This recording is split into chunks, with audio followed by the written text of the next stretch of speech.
विकास को ध्यान में रखते हुए आप सभी सदस्य परिषद की कार्रवाइयों में सहयोग प्रदान करेंगे। साथ ही मेरा निवेदन समझिए या मेरा आदेश समझिए, लेकिन कोई भी सदस्य महिलाओं के प्रति आज इस सदन में किसी भी प्रकार के आपत्तिजनक शब्दों का प्रयोग नहीं करेगा। परिषद की कार्रवाई प्रारंभ की जाए। निगम के सम्मेलन दिनांक 22 दिसंबर 2022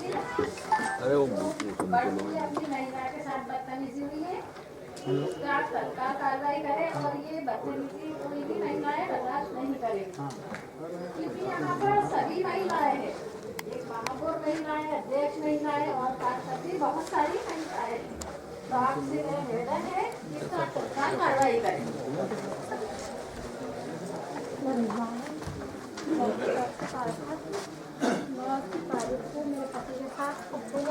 बदतमीजी की गाली गलौज की।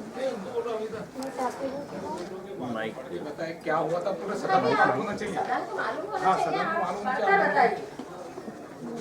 सदन को मालूम होना चाहिए क्या हुआ था। हाँ, बाद में खड़े होकर बताओ, पढ़ के बताओ उनको, पढ़ के बता दो क्या क्या हुआ। सदन आपके साथ में, आप घबराइए मत, आप पढ़ के बताइए।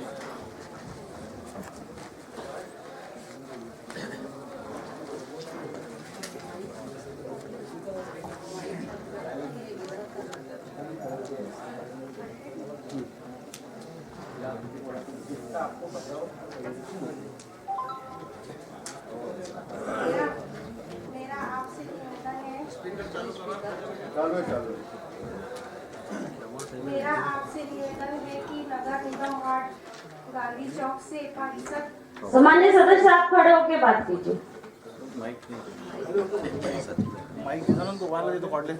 मेरा आपसे निवेदन है कि नगर निगम वार्ड गांधी चौक से परिषद सदस्य हूँ। मेरे द्वारा परिषद प्रतिनिधि मेरे पति श्री जफर हुसैन को बनाया गया है, जिसके 9 जनवरी को निगम परिषद में एक सफाई कर्मचारी जो सेक्टर अधिकारी है, उसने भर निगम के कर्मचारियों एवं आम जन मानस में के सामने दुर्व्यवहार बदतमीजी की, जिसके गवाह खुद आयुक्त महोदय थे। उसके बाद भी आज दिनांक तक उस पर कार्रवाई विभाग द्वारा नहीं की गई। मैं सदन से पूछना चाहती हूँ कि ऐसी क्या मजबूरी है कि निगम की एक निर्वाचन जनप्रतिनिधि का साथ नहीं दे पा रहे हैं। मैं आपसे निवेदन करती हूँ उसे तत्काल प्रभाव से सदन में माफी मांगवाई जाए तथा उसको उसके मूल पद पर भेजा जाने की कृपया करें। धन्यवाद।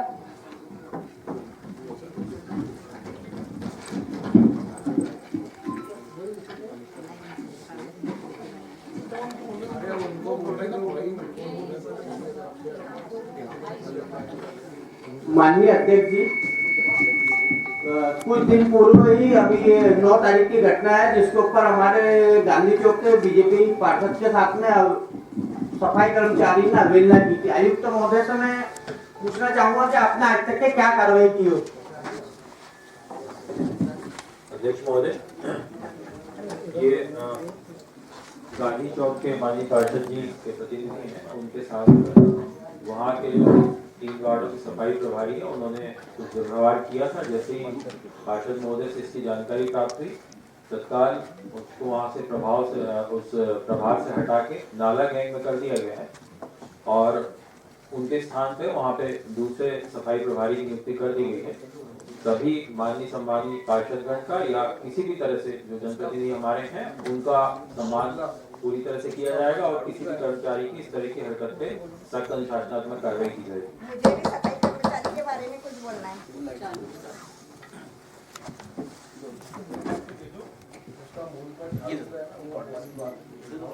बेटे अश्विन मार्कंडे द्वारा मैं पार्षद प्रतिनिधि उसने सफाई कर्मी के बारे में शिकायत की थी।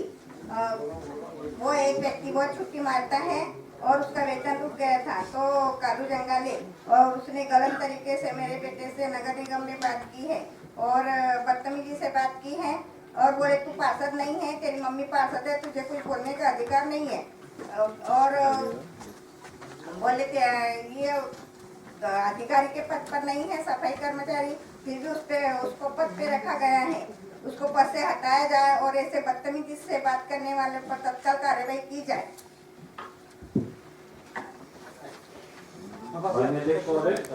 माननीय पार्षद महोदय की ये शिकायत अभी सदन के माध्यम से मुझे प्राप्त हुई है। आपकी शिकायत पे भी संज्ञान लेके जो संबंधित कर्मचारी है उसके खिलाफ सख्त अनुशासनात्मक कार्रवाई की जाएगी।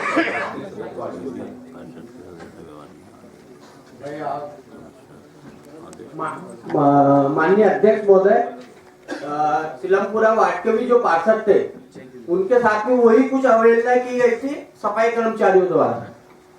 हाँ, लेकिन अध्यक्ष महोदय जी मैं भी अपनी बात रखना चाहती हूँ। वो पिछली बार हुआ था, लेकिन उसके ऊपर निदान हो गया था। निदान हल हो गया था। अध्यक्ष महोदय, अभी जो 9 तारीख को घटना हुई उसका तुरंत भाई साहब का फोन आया, मैंने और कमिश्नर जी ने तुरंत उसको वहाँ से उसका जो पद है झाड़ू का उसको उस पर किया है और मैं कमिश्नर से यहाँ सदन में सभी हमारे पार्षदों का मान सम्मान रखे, क्योंकि जो महिला पार्षद है उनके प्रतिनिधि उनके बेटे हो सकते हैं, उनके पति हो सकते हैं, तो हमारे सफाई कर्मचारियों का इसका आदेश दे कि कोई भी पार्षद या प्रतिनिधि का हमारे प्रतिनिधि का सम्मान रखे और अपशब्द का अवहेलना की तो कड़ी से कड़ी सजा दी जाएंगी। जहां से उनका मूल रूप झाड़ू मारने का होगा तो हम झाड़ू भी उनसे मरवाएंगे। आप निश्चित रहे, मैं सदन को ये कहना चाहती हूँ। यहाँ 2 बातें हो गई है। माननीय कमिश्नर साहब ने बोले कि हमने नाले की गेंद पे कर दी और महापौर जी कह रहे हैं कि हमने झाड़ू पे करे, तो कृपया स्पष्ट कीजिए कि किस पद पे उसको उनको भेजा गया। मुझे जो पार्षद पति के अनुसार जो दुर्व्यवहार किया गया है उस कर्मचारी को आप उसके मूलभूत कार्य पर रखें। और आज इस सदन से मैं भी निगम के सभी अधिकारी कर्मचारी और सहायक कर्मचारियों को सचेत करना चाहती हूँ कि वे लोग सभी नवनिर्वाचित पार्षद जनप्रतिनिधियों से शहर की जनता से शालीनता और सभ्यता से व्यवहार करेंगे। यदि किसी भी अधिकारी कर्मचारी भी उनके साथ दुर्व्यवहार करने की शिकायत प्राप्त होती है तो उसके विरुद्ध निम्न अनुसार कठोर दंडात्मक कार्रवाई की जाए। माननीय अध्यक्ष जी, मैं सदन को आश्वस्त करता हूं कि माननीय प्रतिनिधिगण के मान सम्मान का पूरा ध्यान रखा जाएगा और किसी भी कर्मचारी के अनुशासनहीनता को बर्दाश्त नहीं करते हुए ऐसी कोई भी स्थिति होने पे सख्त से सख्त अनुशासनात्मक कार्रवाई की जाएगी। माननीय अध्यक्ष महोदय, प्रस्ताव पर हम लोग जाए उससे पहले पिछले मीटिंग के अंदर ये आश्वासन दिया गया था कि गुजराती मार्केट के अंदर नगर निगम टाइटल वाली जो जगह है उस भूखंड के लिए कार्रवाई की जाएगी। ये 22 तारीख को मीटिंग हुई, आज 11 तारीख है, तकरीबन 20 दिन हो गए, उसके ऊपर किसी तरीके की कोई कार्रवाई नहीं हुई। क्यों नहीं हुई? क्या इसके पीछे सत्ता पक्ष का उसके ऊपर हाथ है या नगर निगम कोई वजह से यहाँ के अधिकारी इस बात से डर रहे हैं कि उसको कार्रवाई नहीं करना चाह रहे हैं? तो इसके मुझे जवाब चाहिए कि आज तक के उस बात को लेकर कार्रवाई क्यों नहीं की गई?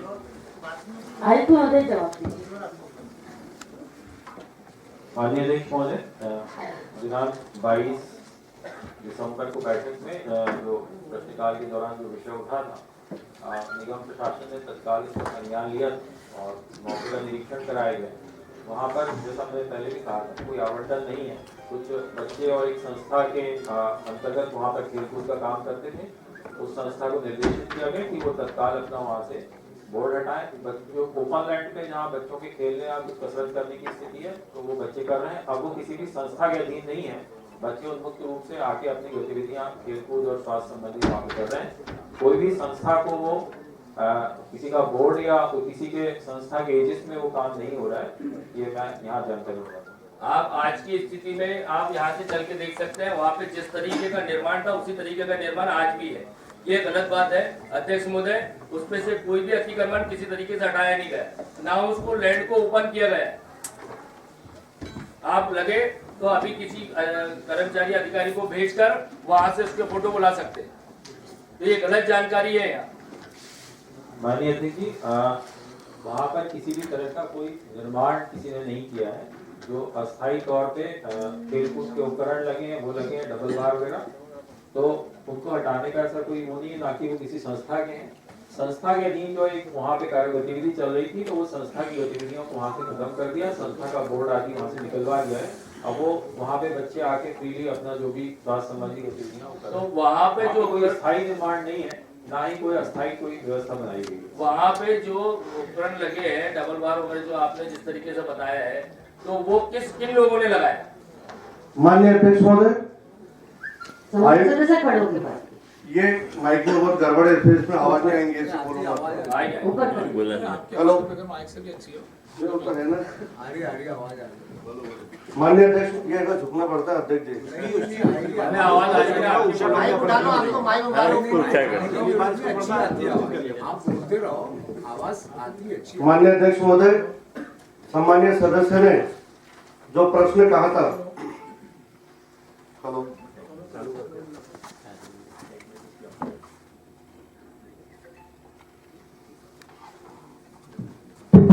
हेलो, माननीय सदस्य ने जो प्रश्न कहा था कि जैसा वहां पर कोई अतिक्रमण नहीं है, वो है माननीय आयुक्त महोदय द्वारा उसको एकदम स्पष्ट स्थिति कर दी है कि ओपन लैंड है, वहां पर बच्चे आके खेलते रहते हैं, किसी तरह का कोई कब्जा वहां पर नहीं है।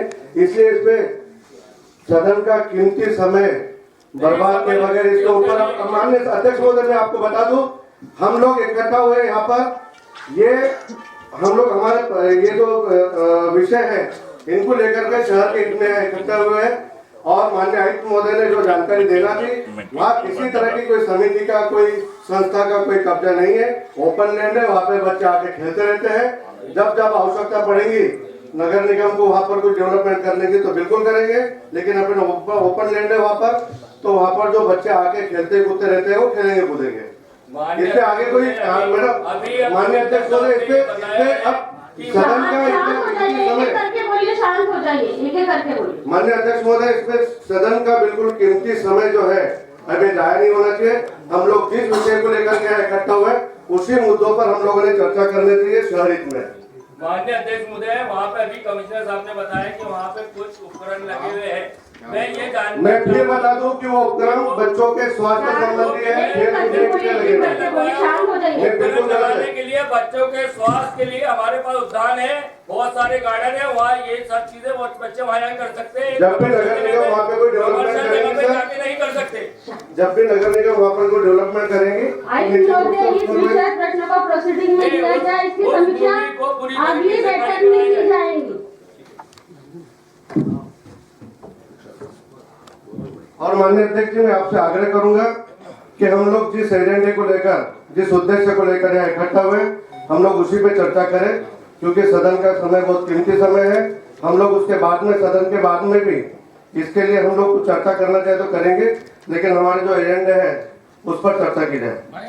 अध्यक्ष जी, एजेंडे पे चर्चा भी होगी और बैठे इसलिए, लेकिन उसके अलावा पार्षदों की कुछ समस्याएं भी है, इनको कौन देखेगा? प्रस्ताव भी पास करेंगे, मीटिंग खत्म हो जाएगी, फिर बाकी जो सब लोगों की समस्या है उस पर चर्चा कब होगी? तो नगर निगम में कोई बैठे थोड़ी है समस्या सुनने के लिए। मेरा सबसे पहले एक मांग कर करके थक गया हूँ कि नगर निगम में पार्षद इतने सारे हैं, इनके बैठने की क्या व्यवस्था आप आज तक कर पा रहे हैं? आज कांग्रेस के ही नहीं, भारतीय जनता पार्टी के आपके सत्ताधारी जितने हैं उन लोगों के साथ भी समस्या ये है कि अगर वार्ड का आदमी वहाँ पर काम कराने आता है तो बाहर जो पब्लिक के लिए बेंच कुर्सियां लगी है उस पर बैठ के काम कर रहे हैं। इससे ज्यादा हमारी बेइज्जती की और क्या बात हो सकती है? आप बोलो तो वो बगीचा में लगा के काम करें, नीचे में कुर्सियां लगा दो, वहां बैठ के काम कर लेंगे। आप बैठक की क्या व्यवस्था कर रहे हैं, आप ये बताएं। इसके बारे में अजय भाई मैं बात इनका ध्यान आकर्षित कराना चाहूंगा कि मैंने निगम कमिश्नर साहब को ये बात लिखित रूप में दिया हूँ कि सभी पार्षदों के लिए उचित स्थान बैठने के लिए दिया जाए। और यह प्रश्न बैठने का नहीं है, यह प्रश्न सारे इस सदन में उपस्थित सभी पार्षदों का भी है जो निर्वाचित होकर आए हैं। और इनकी उचित समस्या के लिए एक बार कमिश्नर साहब ने मौखिक आश्वासन दिया है, लेकिन इस पे क्या निर्णय लिया है आज पूरा सदन ये जानना चाहेगा। माननीय अध्यक्ष महोदय, अभी तो आयुक्त महोदय कह रहे थे कि सभी सम्मानियों का पार्षदों का सम्मान करना चाहिए। बाकी ये बहुत दुखद स्थिति है कि वहाँ पार्षदों को खड़े रहना पड़ता है, खड़े रह के काम करना पड़ता है और वहाँ बेंचों पर बैठ के काम करना पड़ता है। इस संबंध में उचित निर्णय लिया जाए अभी आज के आज। माननीय अध्यक्ष महोदय, यहाँ पर कोई कांग्रेस और बीजेपी नहीं, सभी हमारे पार्षद है। इसके लिए मैंने और कमिश्नर जी ने एक जगह चिन्हित की है, उसको जल्दी से जल्दी हम क्रियान्वयन करके उसमें एक बड़ा सा हॉल हमारे भाइयों और बहनों के लिए बना देंगे और उसमें बहुत सारी सुविधा भी रखेंगे कि ताकि हमारे भाई बहन वहाँ पर बैठ के जो अपने नगर निगम में बाजू में जो वहाँ पर गाड़ियाँ वाड़ियाँ खड़ी रही थी, वहाँ भवन बना है, उसके ऊपर अपन एक भवन बना देंगे बहुत अच्छा सा, और वहाँ पर मेरे भाई बहन बैठ के अपनी समस्याओं का निराकरण करेंगे। भवन बनने में साल 2 साल लग जाएंगे, जब तक के कहाँ बैठे हम ये बताइए। अब भवन आज के आज में तो बनने वाला नहीं है। माननीय अध्यक्ष महोदय, मैं आग्रह करता हूँ आपके माध्यम से माननीय कमिश्नर साहब से उसके लिए कोई वैकल्पिक व्यवस्था की जाए। जब तक भवन नहीं बनता, जब तक सभी पार्षद क्या सभी की ऐसी इच्छा है कि बैठने के लिए उचित व्यवस्था हो, क्योंकि हमारे वार्ड के लोग जब हमसे मिलने के लिए आते हैं और हम बाहर बैठकर उनका समस्या का निराकरण करते हैं तो हम अपने आप से न्याय नहीं कर पाते, तो उनके साथ क्या न्याय कर पाएंगे। तो मेरा आपसे आग्रह है माननीय कमिश्नर साहब का आदेशित करें और कोई भी ऐसी जो वैकल्पिक व्यवस्था हो कर सबको बैठने की व्यवस्था की जाए। आपसे आग्रह करता हूँ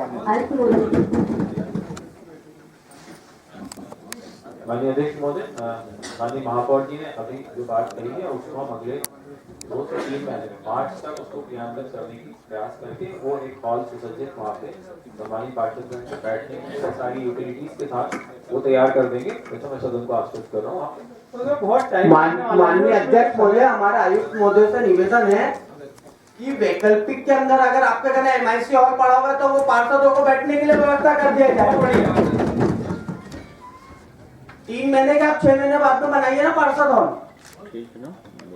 माननीय अध्यक्ष जी, माननीय सदस्य जी का सुझाव बहुत अच्छा है, स्वागत है। उस जगह पे बैठने के लिए हम जो समुचित व्यवस्था है एमआईसी हॉल में करेंगे और हॉल बना के फिर वहाँ स्थायी व्यवस्था करेंगे। परिषद की कार्रवाई प्रारंभ हमारे जो सामान्य पार्षद फहीम भाई ने आपत्ति दर्ज कराई, मैं कमिश्नर साहब से जानना चाहता हूँ जमीन किसकी है।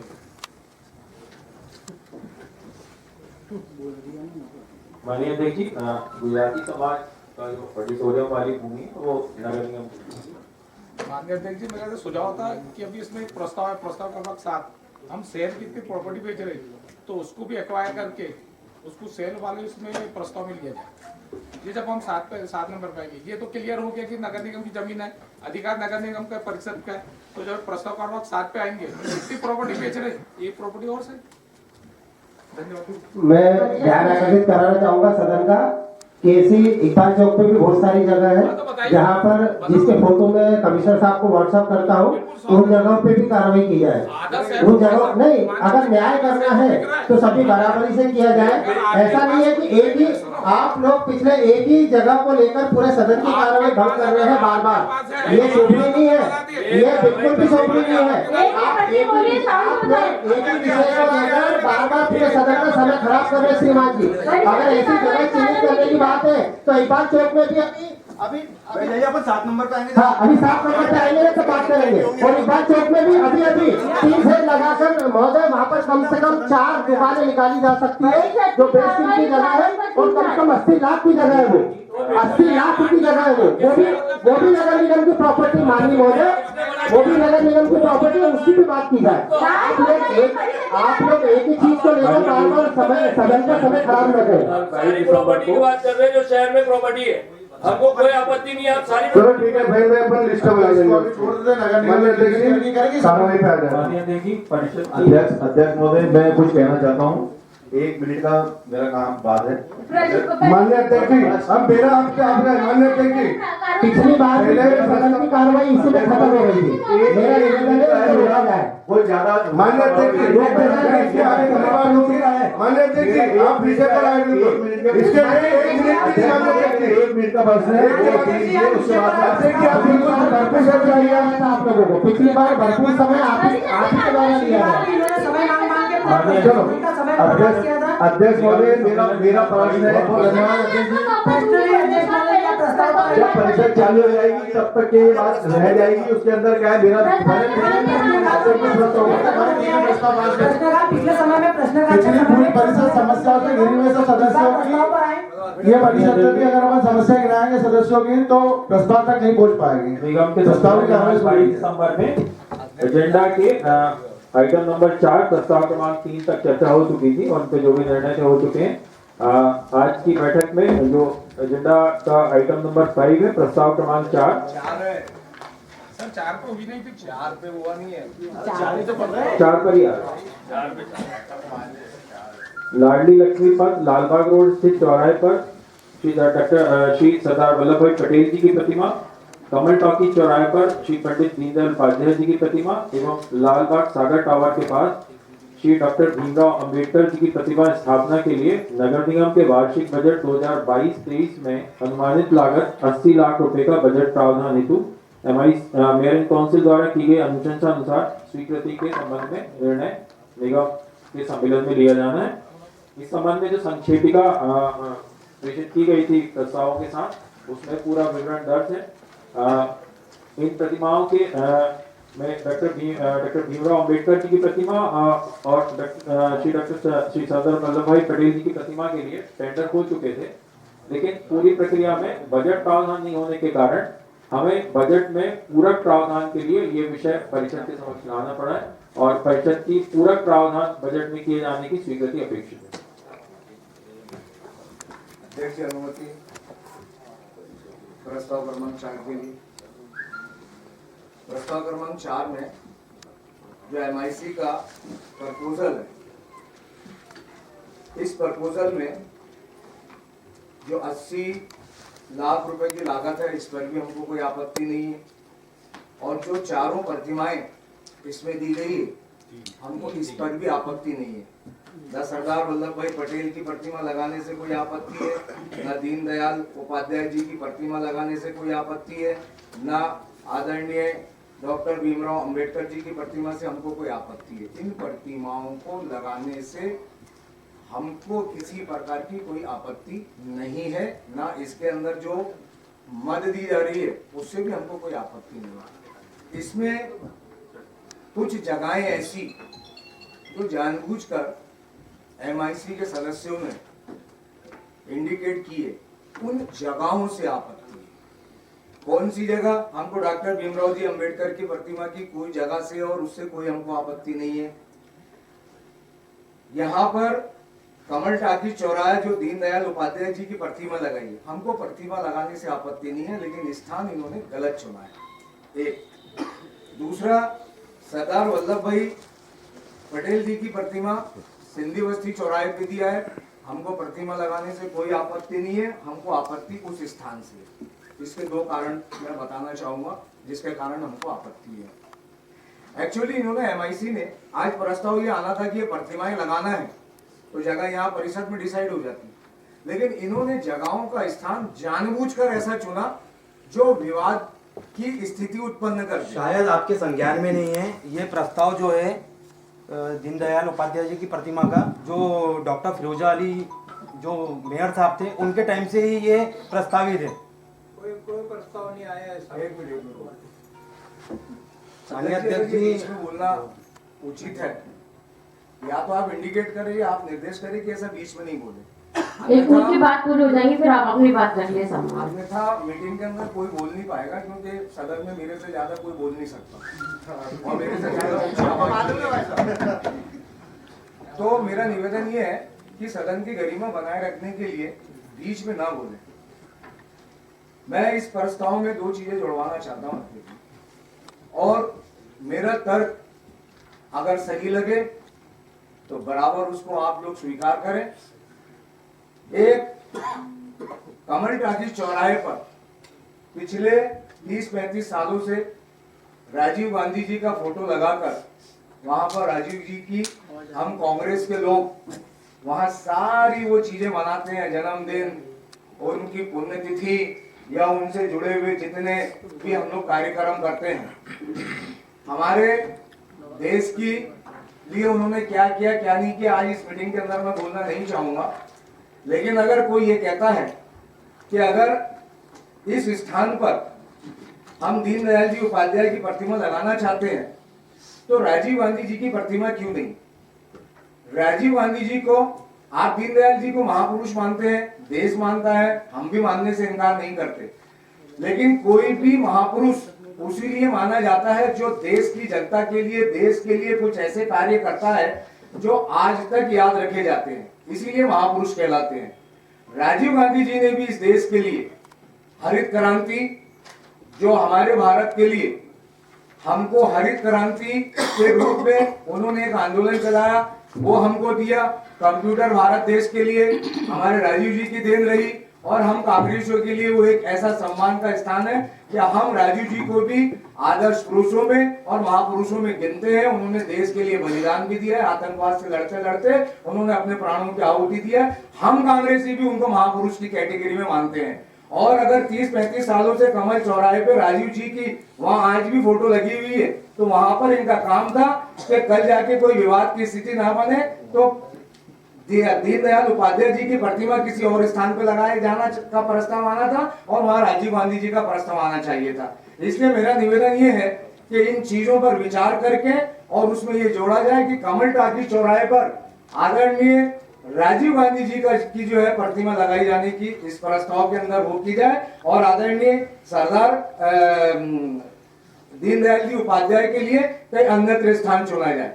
हम इसी के ऊपर राजी हो सकते हैं, प्रतिमाओं से हमारा कोई विरोध नहीं है। दूसरा, सिंधी बस्ती चौराहा, सिंधी बस्ती चौराहे के लिए भी डॉक्टर अब्दुल कलाम आजाद, अपने डॉक्टर APJ अब्दुल कलाम, ये पिछले 5, 7, 8 सालों से नगर निगम के अंदर ये मामला पेंडिंग है। जो नगर पालिक निगम के तत्कालीन अधिकारी 1921 में इन्होंने कमिश्नर महोदय ने एक पत्र जारी किया है सूचना विज्ञप्ति सर्वसाधारण को, और उन्होंने ये कहा है कि सिंधी बस्ती चौराहे का नाम APJ अब्दुल कलाम के नाम पर रखा जाना है। यदि किसी व्यक्ति को कोई आपत्ति हो तो वो अपनी आपत्ति दर्ज करा सकता है। ये पत्र जो है वर्ष 2021 में नगर पालिक निगम से जारी हुआ ये पत्र है और इसके बाद किसी प्रकार की कोई आपत्ति नहीं आई। मान्यवर महोदय, APJ अब्दुल कलाम की प्रतिमा वहां लगाने या चौराहे का नाम रखने पर कम से कम 5 साल से कार्रवाई स्थानीय शहर के लोगों द्वारा की जा रही है। आयरन सिंथिया तत्कालीन कलेक्टर महोदय थे, कलेक्टर महोदय को भी जो है ज्ञापन दिया गया था, उन्होंने नगर निगम को लिखा था और ये 5 साल से कार्रवाई चल रही है और ये भारतीय जनता पार्टी के प्रत्येक लोगों के संज्ञान में है। उसके बाद MIC ने इस मुद्दे को जानबूझकर लाया कि हम ये 4 प्रतिमाओं का वहां पर प्रस्ताव रखेंगे, कांग्रेस के लोग विरोध करेंगे और फिर जनता में मैसेज आएगा कि हमने प्रतिमाओं का विरोध किया। हम प्रतिमाओं का विरोध करने के पक्ष में नहीं है, लेकिन ये 2 जगह पर अगर ये नगर निगम के अंदर सिंधी बस्ती चौराहे का नाम फाइनल कर चुकी है नगर निगम, तो फिर उसको वहां पर सरदार वल्लभ भाई पटेल जी की अगर आप वहां पर प्रतिमा लगाते भी है तो उस चौराहे का नाम APJ अब्दुल कलाम होना चाहिए। चौराहे के नाम का बोर्ड APJ अब्दुल कलाम लगा दीजिए और आप प्रतिमा अगर सरदार वल्लभ भाई पटेल जी की लगाना चाहते हैं आप वो लगा दीजिए, लेकिन दोनों कार्य अगर एक साथ होगा तो हम इसके लिए सहमत हैं। तो राजीव गांधी जी वाला एक मामला आप इसमें जोड़ करके आगे बढ़ाइए और दूसरा यह APJ अब्दुल कलाम वाला मामला इसके अंदर जोड़ा जाना चाहिए, तो हम इस प्रस्ताव पर चर्चा कर सकते हैं। That's all.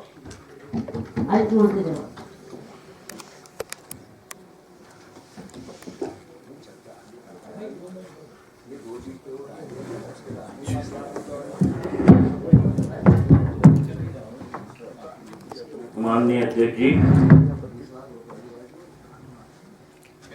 उपस्थित सदन में सभी चुने हुए नए जनप्रतिनिधिगण, सर्वप्रथम तो मैं सभी पार्षदों को बहुत सारी बधाई या शुभकामनाएं देता हूं कि इस नगर के सेवा के लिए आप सब में लोगों ने विश्वास व्यक्त किया, और मैं ये भी उम्मीद करता हूं सांसद का प्रतिनिधि होने के नाते कि जितनी भी शासकीय, चाहे केंद्र की योजना हो या राज्य की योजना हो, ये सभी योजनाओं को हम अपने क्षेत्र में दिन दुखियों तक पहुंचाए, इसीलिए हमको लोगों ने स्वीकार किया। इसलिए पुनः सभी नए प्रतिनिधि, ये पहला सीढ़ी है, यहीं से राजनीति का उद्गम स्थल है आपका आगे बढ़ने का, ये पहला प्रथम स्टेप है।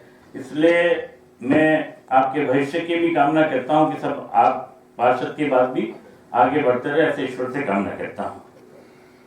रही आज एक प्रस्ताव की बात प्रतिमाओं की,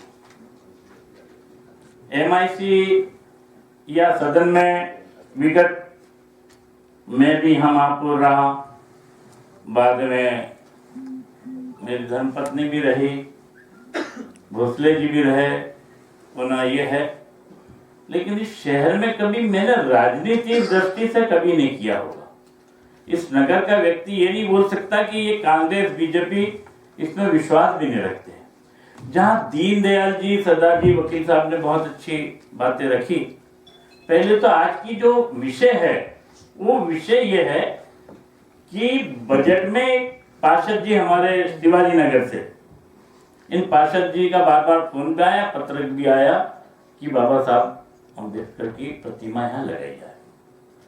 मैंने कहा आदेशित किया कि इसको लगाया जाए, तब देखा तो प्रशासनिक दृष्टि से उसमें ये लिख के आया कि विगत 2-2.5 साल में जब यहाँ कोई चुने हुए प्रतिनिधि नहीं थे, ऐसे काल में प्रशासक ने जो बजट तैयार किया था, उस बजट के अंतर्गत कहीं भी प्रतिमाओं का उल्लेख नहीं किया जिससे प्रतिमा लगाई जाए। इसलिए यह प्रस्ताव लाया गया कि पहले बजट में प्रावधान हो जाए राशि का, उस राशि का प्रावधान होना, उसी हिसाब से आयुक्त महोदय इम्प्लीमेशन करेंगे। एक बात हुई बजट में प्रावधान के लिए, और उसके साथ जो 2 मूर्तियां अन्य जोड़ी गई है, जो विषय कहीं बाद में आता, सरदार पटेल या दीनदयाल जी। तो दीनदयाल जी की मेरे साथ सीनियर पार्षद 94 से अजय भाई भी बैठे भी नहीं खेलते, लेकिन रिकॉर्ड कभी नहीं जाता अजय भाई। मैं यहाँ कुछ बोल सकता, ये कुछ बोल सकते कि उस टाइम 94 में मैडम के टाइम से, रिकॉर्ड तो अपनी जगह है। ये प्रोसीडिंग हुई, उस प्रोसीडिंग को अपन निकाल सकते हैं। और वो भी छोड़िए, दीनदयाल जी की प्रतिमा लगाने का 2005 में वो स्थान और सुनिश्चित हुआ था। राजीव गांधी हमारे देश के प्रधानमंत्री रहे, और उन्हीं की देन है जहां हम सब यहाँ जनप्रतिनिधि बैठे हुए। मुझे कहने में कोई हरकत नहीं, राजीव गांधी जी ने इस देश में 73वां और 74वां अमेंडमेंट किया, संशोधन किया। उसी का परिणाम है कि प्रति 5 वर्ष में या एक सीट 6 महीने में भी खाली हो तो चुनाव होते। इसलिए हमको सब इस दर्जे में इतने ऊपर पहुंचने का अवसर दिया, उसके प्रति राजीव गांधी की अपनी एक सोच, उस सोच को कहीं टाला नहीं जा सकता, उनको क्यों नहीं बिठाया जा सकता। लेकिन सवाल ये आया कि कभी कोई व्यक्ति ने आके 15 साल मेयर रहे, तो कभी कोई पार्षद या कोई पत्र भी नहीं दिया कि राजीव गांधी की प्रतिमा लगाई जाए। और ये तब प्रतिमा लगने की, दीनदयाल जी भी एक मानव पुरुष है, जैसा आपको कोई आपत्ति नहीं, किसी को भी कोई आपत्ति नहीं व्यक्ति से, वो भी एक दर्शन है मानो। उन्हीं के दर्शन के मात्र से हम जनता में एक प्रचलित होते, क्योंकि हमारा एकात्म मानववाद जो लिखा है दीनदयाल जी ने, उसी के बदौलत जनहित कल्याण, अंतिम व्यक्ति की सेवा ही ईश्वर की सच्ची सेवा है। हम वार्ड में छोटे छोटे प्रतिनिधि बैठे हुए उनकी सेवाओं के लिए यहाँ आए हैं। तो ऐसे महापुरुष का कभी कोई स्थान पहले से चयनित होकर वो टेंडर 2005 से लग के लागू है, तो हम बड़ा दिल करके राजीव गांधी की प्रतिमा लगाने में, मैंने कहा ना क्यों विरोध होना चाहिए। सबसे बड़ी बात तो मैंने आपसे यही बताई कि ये जो हमको सम्मान प्राप्त हुआ वो इनकी देन। उसके पहले जब अमेंडमेंट राजीव गांधी प्रधानमंत्री नहीं बने थे, राज्य सरकारों का अधीन होता था, कभी चुनाव कराए नहीं कराए, हम छोटे छोटे कार्यकर्ताओं को इस सौभाग्य प्राप्त नहीं होता, जनता को सेवा का अवसर नहीं मिलता था। लेकिन उन्हीं की देन रही कि जो अमेंडमेंट करके ये जो मूलभूत ढांचा खड़ा किया 73 संविधान में, जहां नगर निगम को मजबूत करने नगरीय निकाय पंचायत में किया, उसी लिए राजीव गांधी की प्रतिमा लगा देना चाहिए। जहां भी आप स्वीकार करेंगे उसका सुझाव है तो राजीव गांधी की प्रतिमा जरूर लगनी चाहिए। सरदार पटेल वाली की तो प्रतिमाओं का पिछले आप ही वकील साहब बार बार कह रहे 4-5 साल से अब्दुल कलाम का जो प्रोसेस चल रहा है 5 साल 8 साल में, ये तो 8 साल ने 10-12 साल पहले वहां का उस प्रतिमा का स्वीकृति, और इसमें प्रतिमा लगाने में एक कमेटी है। प्रतिमा अपने कहने से नहीं लग पाती वकील साहब, हम नीचे से प्रस्ताव लेते, लेकिन इसमें बहुत सारी चीजें, जिला प्रशासन की कलेक्टर उसमें होते, एसपी होते, उसमें एसडीएम होते, उसमें एमपीबी की लाइन होते, उनके डीएससी होते और ट्रैफिक वाले सूबेदार होते। ये कानून सब व्यवस्था ये सुनिश्चित करती प्रतिमा कहाँ सुनिश्चित होगी, यहाँ लगेगी कि नहीं लगेगी। उसी दृष्टि से उस पूरी समिति में क्लियर होकर सरदार पटेल की प्रतिमा का तो टेंडर भी बनाने के लिए दिया गया था, लेकिन किन्हीं कारणवश वो नहीं लग पाई।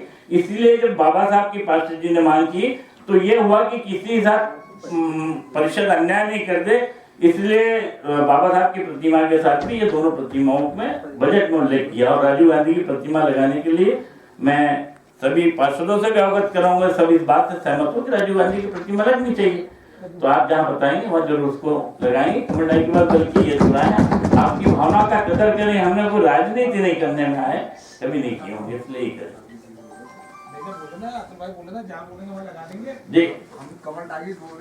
नहीं देखिए वकील साहब, आप जानते हैं कोई भी प्रस्ताव एक बार कहीं चीज में जो स्वीकृत हुआ है उसको सदन कैसा हटाएगा, कौन कैसा हटाएगा, उसके बदले कोई स्थान बताएंगे भी होगा ना, वो स्थान तो सुनिश्चित हो गया, कहीं कहीं हुआ है। सदन को पावर अधिकार है तुम्हें हटाने का। नहीं तो वो चीज क्यों हटाए, ये जिद नहीं ना भाई, इसमें भाई सवाल नहीं है, जिद नहीं कर रहे, जिद वाला मामला नहीं है। मैं तो कह रहा राजीव गांधी के आपको इतनी बड़ी बात कहने के लिए कभी मैं पीछे नहीं हटा, वहीं कहीं आप सुनिश्चित करें। बल्कि एक अच्छा सुझाव मैं दूंगा, मेरा व्यक्तिगत, जिद वाली बात नहीं है, मैं व्यक्तिगत सुझाव दूं, वहीं पे आप चाहते तो ये जो आपका सावित्रीबाई फुले शाला के पास, नेहरू और तहसील के पास ये पूरा चौड़ा सर्कल होगा जहाँ एक हाई मास्क लगा है, वो हाई मास्क के पास और भी सुंदर लगेगा, क्योंकि ये तो भी वहाँ ट्रैफिक में गाड़ी भी नहीं जाएगी। यहाँ तो लोग आते जाते 4 रास्ते निकलेंगे तो जहाँ से उनको देखा जा सकता है, तो वहाँ भी अपन लगा सकते हैं, दीनदयाल जी की प्रतिमा लगा सकते हैं वहाँ पर। भाई तो यही हुआ ना, कोई प्रस्ताव को आप वापस लेने लगा रहे, ये बात आई ना। जो ये चीज है ये पहले तय, मैंने बोला कोई आवेदन किसी का कोई पार्षद कहेगा, कोई व्यक्ति, कोई नागरिक कहेगा इस कार्यकाल में कि हमने यहाँ ये प्रस्ताव दिया था, तो हम जरूर उस बात को स्वीकार करेंगे। अध्यक्ष जी, प्रतिमा लगाने से किसी को कोई आपत्ति नहीं है और कोई ले भी नहीं सकता है। अब बात कमल टाकीज पे आके अटक रही है, तो मेरा निवेदन है आपसे कि एक जगह 2 प्रतिमाएं नहीं हो सकती, ऐसा भी कोई नियम नहीं है। तो जहां हम हमेशा से पूजा करते आए हैं इतने सालों से, उस सामने राजीव जी की लगा दी जाए, उनके सामने जहाँ रसवंती है वहाँ दीनदयाल जी की लगा दी जाए, इससे भी कोई आपत्ति नहीं, हमको स्थान भी नहीं बदलेगा और कोई प्रस्ताव का आपका वो खंडन भी नहीं हो रहा है।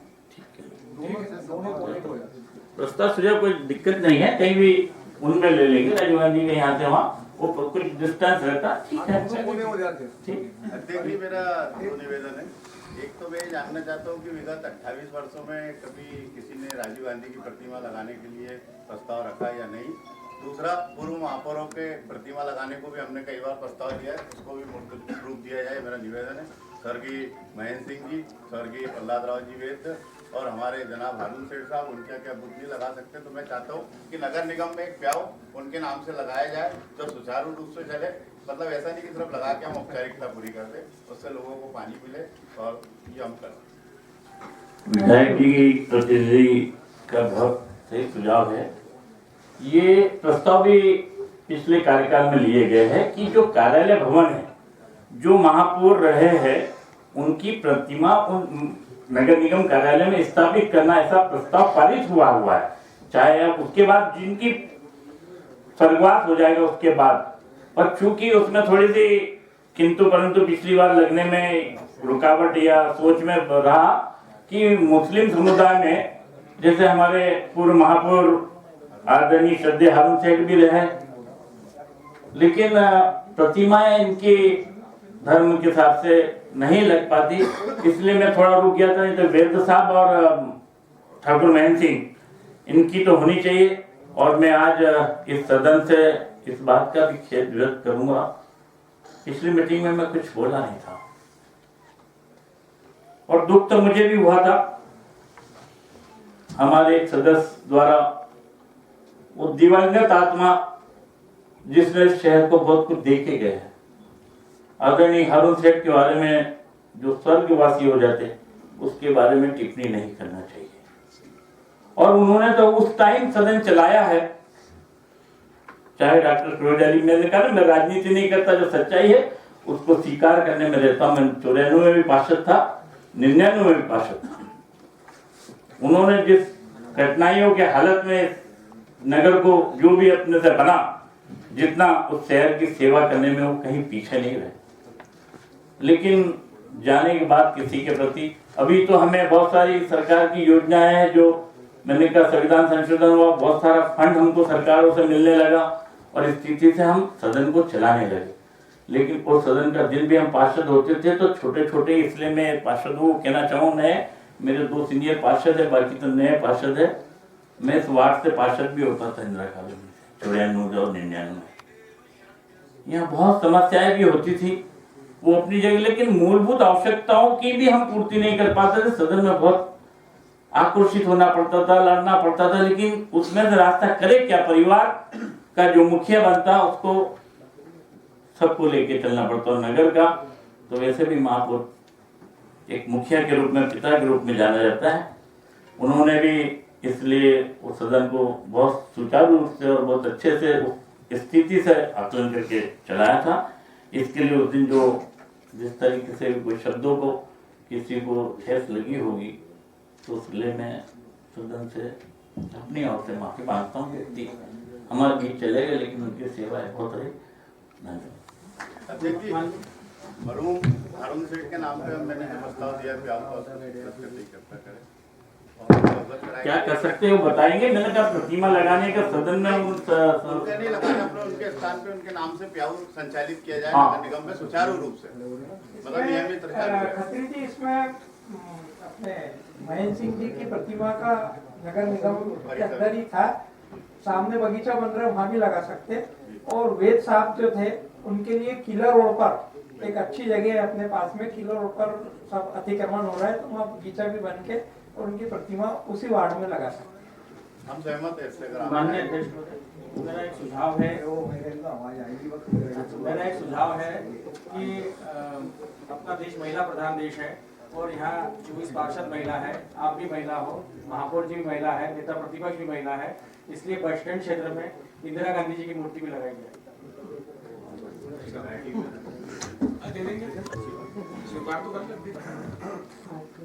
आदरणीय अध्यक्ष जी, एक जवाब तो ये आ गया कमल चौराहे वाला कि आमने सामने मूर्ति की, आमने सामने प्रतिमा का जो है वो अपन कर सकते हैं, तो अपन इसको आगे बढ़ाते हैं। लेकिन उसका दूसरा जवाब माननीय अध्यक्ष जी ये नहीं आया। सिंधी बस्ती चौराहा जो है उस चौराहे का नाम, हम वहाँ प्रतिमा की मांग नहीं कर रहे, हम वहाँ किसी प्रतिमा का विरोध भी नहीं कर रहे, लेकिन हम ये कर सकते हैं कि उस चीज की कंट्रोवर्सी को खत्म करने के लिए उस चौराहे का नाम APJ Abdul Kalam missile man के नाम से चौराहे का नाम रख दिया जाए। प्रतिमा आप चाहे जिसकी लगाना चाहते हैं आप लगा दीजिए, लेकिन चौराहे का अनावरण जो हो वहाँ अब्दुल कलाम साहब के नाम का वो होना चाहिए, क्योंकि हमारे पास नगर निगम का रिकॉर्ड भी एक हमने 2005 का उदाहरण देके प्रस्ताव का हमने वो कर लिया। अब ये दूसरा जो है प्रस्ताव नगर निगम का यहाँ पर है और वो ना भी रहता ही, ये देख ले कमिश्नर महोदय। नहीं है ना वकील साहब, तो पहले भी उस दिन भावनात्मक बात करके का ब्लैकमेल करे, वो अब्दुल कलाम आजाद से उस रोड का नाम भी आपके सुझाव पहले भी उस पर विचार किया। रोड का नाम तो चौराहे भी लगते हैं, रोड का नाम नहीं चाहते। नहीं, रोड जाता है 4 रास्ते जा रहे हैं वकील साहब। एक रोड बिटिया रोड है जो कलेक्टर तरफ जा रहा है, एक रोड जो राइट में गणपति नगर की तरफ जा रहा है उसको डॉक्टर अब्दुल कलाम आजाद के नाम से उसको लिया ही है, और चौराहे भी कहीं, और एक जो स्टेशन रोड जा रहा वो लाडली लक्ष्मी पथ के नाम से इस तरीके से जाना जाएगा। और चुनाए गए जब बोर्ड वोर्ड लगेंगे साइन बोर्ड उस रोड के ऊपर जो नाम रख दिया गया हम उस पर कोई चर्चा नहीं चाहते, वो एज इट इज रहना दिए। अगर वहाँ पर हम अगर वहाँ मेरे समझ में नहीं आ रहा इस चीज पे अगर क्लियर माननीय अध्यक्ष महोदय क्लियरिफिकेशन दे दें कि अगर वहाँ पर ये सरदार वल्लभ भाई पटेल जी की प्रतिमा लगाई जाती है, हम फिर प्रतिमा का विरोध नहीं कर रहे, तो इस शर्त के साथ कि वहाँ पर चौराहे का नाम अब्दुल कलाम साहब के नाम पर रखेंगे और दोनों अनावरण, चौराहे का अनावरण कर दीजिए, प्रतिमा आप सरदार पटेल साहब की लगा दीजिए, कोई दिक्कत माननीय अध्यक्ष महोदय, इस पर मैं आश्वासन चाहूंगा और इसको मैं प्रोसीडिंग में लेना चाहूंगा। माननीय अध्यक्ष, इसके आगे कोई बात नहीं। माननीय अध्यक्ष महोदय, मेरे ये समझ में नहीं आता है कि बार बार आप महापुरुषों को बांटते क्यों? सरदार वल्लभ भाई पटेल कौन है और डॉक्टर एपीजे अब्दुल कलाम आजाद कौन है? आप क्यों उन नामों में विवाद पैदा कर रहे हो? बताओ वकील साहब, आप हर बार आप महापुरुषों को लेकर के आपकी राय दो टाइप की आती है। डॉक्टर एपीजे अब्दुल कलाम आजाद जो इस देश के मिसाइल मैन है, एक सेकंड, और सरदार वल्लभ भाई पटेल वो एक ऐसी महान शख्सियत है जिन्होंने देश की आजादी में अपना बहुत महत्वपूर्ण योगदान दिया है। माननीय अध्यक्ष महोदय, जब पहले ही डॉक्टर एपीजे अब्दुल कलाम आजाद जी का हम लोगों ने गणपति थाना क्षेत्र से लेकर के तो सिंधी बस्ती चौराहा, जिसको हम लोग अभी सरदार वल्लभ भाई पटेल जी की प्रतिमा जहाँ लगाने जा रहे हैं, हमने उनके नाम पे वो नाम तय कर दिया है। और मैं तो आपको बल्कि ये बता दूं वकील साहब, डॉक्टर एपीजे अब्दुल कलाम आजाद को ही ये जो है इनको राष्ट्रपति पद का उम्मीदवार भारतीय जनता पार्टी ने बनाया था। अब आप हमें ये मत बताइए कि आप ये नाम रखिए वो नाम रखिए, हमें किस देशभक्त का किस राष्ट्रभक्त का कहाँ सम्मान करना आता है, हमें भली बातें आता है। और निश्चित रूप से सरदार वल्लभ भाई पटेल आज वर्तमान में जो भारत है इसके विभिन्न टुकड़ों को जोड़ करके एक करने का पूरा श्रेय अगर किसी को जाता है तो सरदार वल्लभ भाई पटेल को जाता है। आप ऐसे महापुरुषों के बारे में अपनी राय मत दीजिए कि इसको सरदार वल्लभ भाई पटेल चौराहे कीजिए, इसको डॉक्टर एपीजे अब्दुल कलाम आजाद कीजिए। क्या मतलब महापुरुषों को बांट रहे हो? बिल्कुल। आपने मुझसे जवाब चाहा है, बहुत धन्यवाद, आपने बहुत अच्छा सवाल दिया मुझे। प्रस्ताव में भारतीय जनता पार्टी बीजेपी और कांग्रेस को देखकर महापुरुषों को बांटने का काम कर रही है। बिल्कुल भी नहीं। मैं आपको नहीं आप जवाब सुन लीजिए। नहीं बिल्कुल नहीं, प्लीज हम भारतीय जनता पार्टी कभी भी महापुरुषों को नहीं बांटते। अब आपको जवाब सुनना पड़ेगा। नहीं बिल्कुल जवाब सुनना पड़ेगा, जवाब सुनना।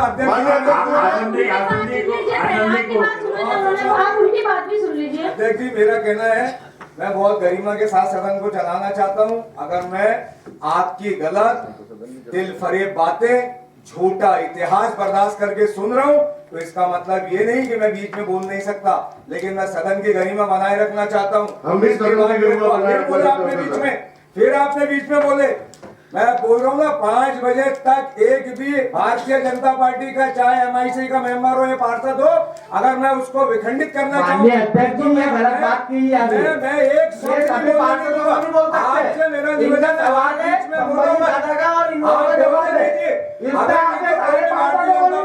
सदस्य खड़ा होगा, आप बिल्कुल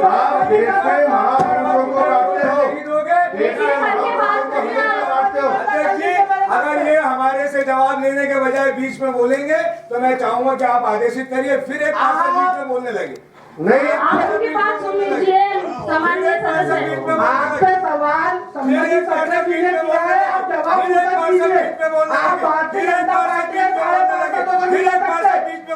आप उनकी बात सुन लीजिए पूरे। आप अगर ये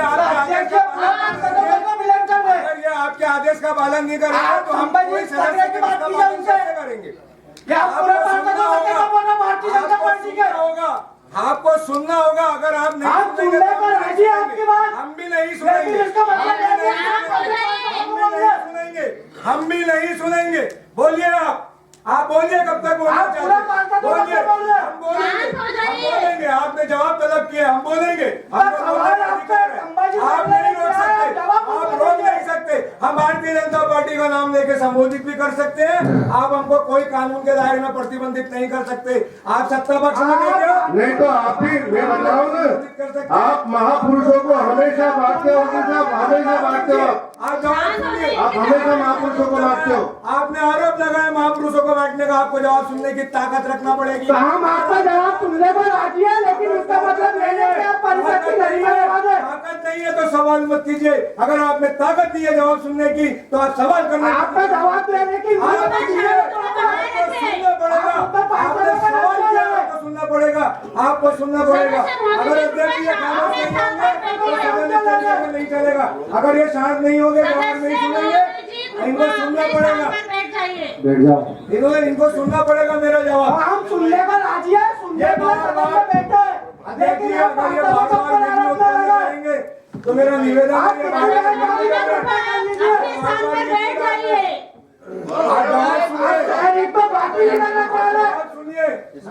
जवाब सुनिए।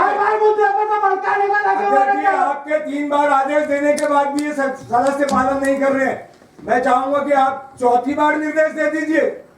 नहीं तो फिर अरे तो अध्यक्ष जी को तो मैंने भी 3 बार निर्देश किया आपका कि आप सदन के सारे पार्षदों को तो अभिनंदन कर रहे हैं। अरे मेरी तरफ मुंह मत करो भाई, आप अध्यक्ष की तरफ अध्यक्ष साहब को बोलो, आप अध्यक्ष जी की तरफ करो, मेरी तरफ मत देखो। उमेश भाई 1 मिनट हुआ आपके बीच। अध्यक्ष जी मेरा निवेदन है कि अगर 3-4 बार भी आपका निर्देश देने के बाद में अगर कोई सदस्य नहीं सुनता तो नियम अनुसार मेरा निवेदन है कि आप उस सदस्य के खिलाफ। इसलिए वकील साहब पिछली बार माननीय अध्यक्ष महोदय परिषद को चलाना चाहते थे और आप उत्तर के सदन से चले गए थे। अगर ये पिछली बातों को दोहराना चाहते हैं कि पिछली बार ऐसा हुआ था, पिछली बार वैसा हुआ था, तो हम उसमें भी तैयार, वो भी आपको याद दिला रहे हैं, उसमें भी हम तैयार। अध्यक्ष जी मेरा इसका निवेदन है कि वकील साहब ने बहुत साधारण सवाल पूछा, बहुत सिंपल उसका जवाब दे दीजिए। उन्होंने कहा आप वहाँ सरदार वल्लभ भाई पटेल की प्रतिमा लगाइए, लेकिन चौराहे का नाम एपीजे अब्दुल कलाम कीजिए। आप इसके पक्ष में है कि इतना जवाब दे दीजिए, इसमें बांटने और वो वाली बात है ही नहीं महापुरुषों।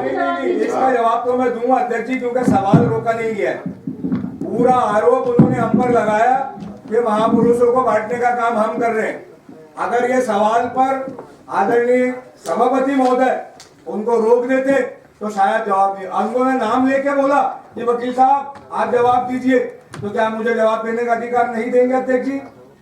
या तो सवाल नहीं करें तो जवाब नहीं मिलेगा। मैं फिर बोल रहा हूँ कि 1 घंटे की मीटिंग 10 मिनट में खत्म हो सकती है। सवाल गलत आएगा, जवाब सुनना पड़ेगा। अध्यक्ष महोदय आपकी अनुमति से महापुरुषों को बांटने का आरोप हमारे ऊपर लगाया गया। ये प्रस्ताव देखें, क्या ये प्रस्ताव भारतीय जनता पार्टी के इलेक्टेड या उनको वो MIC की जो गठन की गई समिति है वो भारतीय जनता पार्टी की नहीं कहलाएगी? महापौर जीतने के बाद में एक प्रशासनिक पद पर आ गए, लेकिन हम ये नहीं बोलेंगे कि भारतीय जनता पार्टी के महापौर थे और फिर यहाँ आए सदन में महापौर बोलेंगे। हम चुने हुए पार्षद हैं, हम बैठे हुए विपक्ष में बैठे हैं, तो किस बात का विपक्ष? ये सत्ता पक्ष किस बात का सत्ता पक्ष? चूंकि इनका महापौर है, ये भारतीय जनता पार्टी दल के हैं और हम विपक्ष में बैठे, हम कांग्रेस दल के हैं। तो जब संबोधन होता है तो संबोधन इस प्रकार से किया जाता है, भारतीय जनता पार्टी और कांग्रेस। ऐसा अगर संबोधन कर भी देंगे तो ये नियम के कहीं विरुद्ध नहीं है, नियम में ऐसा कोई रिस्ट्रिक्शन नहीं है। इसलिए जो माननीय सदस्य महोदय इस प्रकार की आपत्ति लेते हैं ये गलत है। महापुरुषों को बांटने का जो आरोप आदरणीय संभा जी ने लगाया है, अध्यक्ष जी इस प्रस्ताव के अंदर क्या उन सभी महापुरुषों को शामिल किया गया जिन महापुरुषों के नाम हम यहाँ पर ले रहे हैं? अगर इनको शामिल कर लिया जाता तो क्या आज ये 2 महापुरुषों को, आदरणीय इंदिरा जी का नाम आपने दिया, मैंने राजीव जी का नाम दिया, एपीजे अब्दुल कलाम का नाम दिया चौराहे के लिए, अगर इन चीजों को सही तरीके से इन महापुरुषों को भारतीय जनता पार्टी के MIC अगर मेयर इन काउंसिल इनका प्रस्ताव में शामिल कर लेते तो क्या आज हम यहाँ पर आपके सामने इनको जुड़वाने के लिए प्रस्ताव रखते? अध्यक्ष जी कभी नहीं रखते। 1 सेकंड में मेज थपथपाते और हम बोलते कि नहीं, भारतीय जनता पार्टी ने महापुरुषों को बांटने का काम नहीं किया, बल्कि उन्होंने अपने चॉइस के महापुरुष और हमारे चॉइस के महापुरुष, दोनों के चॉइस के महापुरुषों को लेकर साथ में, जिसको आप मानते हो जिसको हम मानते हैं, शामिल शरीक अगर आपने कर लिए होते तो आज ये सद्भावना से। माननीय अध्यक्ष महोदय, जिसको हम मानते जिसको ये मानते पे मुझे आपत्ति है। हम तो सभी महापुरुषों को अपना मानते हैं। फिर मैं बता रहा हूँ कि माननीय माननीय सदस्य द्वारा नहीं लिया, आपने इसमें क्यों शामिल नहीं किया? आपने एक लाइन में क्यों नहीं बोला कि एपीजे अब्दुल कलाम का नाम और वो चौराहे को रद्द फिर मुझे आपत्ति है एपीजे अब्दुल कि मैं महापुरुषों को आप मानते द्वारा आज तक महापुरुषों को आपके द्वारा आज दिनांक तक कोई किसी भी पार्षद ने ये मांग नहीं की गई कि यहाँ पे राजीव गांधी जी की प्रतिमा लगे या इंदिरा गांधी जी की प्रतिमा लगे। आज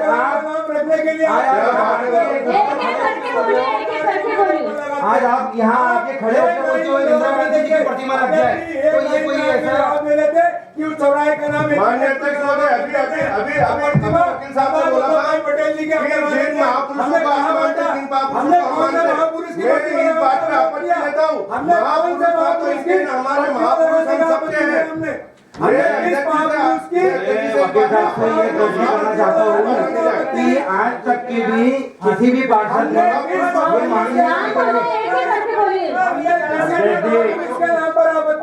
नहीं की। हमारा इतना सा निवेदन के लिए जो है आप एक घंटा हमको महापुरुषों को बांटने की बात कर दी और बोलते कि महापुरुषों को बांटने का काम हम कर रहे हैं। माननीय अध्यक्ष अभी इन्होंने कहा कि महापुरुषों को आप मानते हैं, महापुरुषों को हम मानते हैं। महापुरुषों को हम बांट रहे हैं। अरे एक लाइन की बात बड़ा दिल करते हैं। माननीय अध्यक्ष इन्होंने अभी कहा आपके पटेल की बात लगेगी और हम प्रतिमा हम भी लगाना चाहते हैं प्रतिमा सरदार वल्लभ हेलो लेकिन इन्होंने अभी सदन के सामने कहा जिन महापुरुषों को हम मानते हैं आप मानते हैं।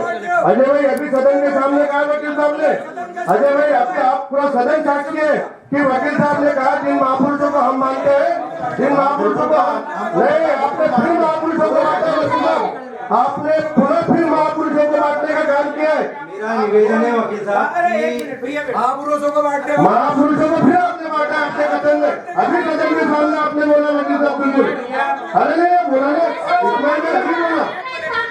यहाँ एक मिनट अध्यक्ष जी, एक मिनट संभाजी भाई रुक जाओ आप जरा।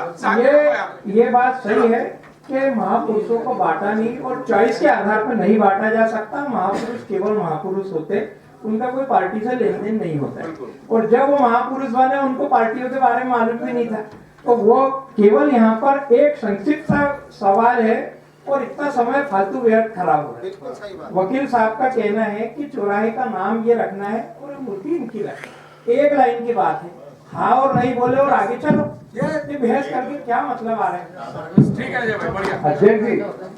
अध्यक्ष जी एक बात बोलनी थी पूरी सदन कि यहाँ पर हम सब एक परिवार है, सभी लोग परिवार की तरह रहते हुए हैं, लेकिन एक बात बताइए, कोई यहाँ पे स्वास्थ्य के बारे में बात ही नहीं कर रहा है, ना कोई शिक्षा के बारे में बात करता है।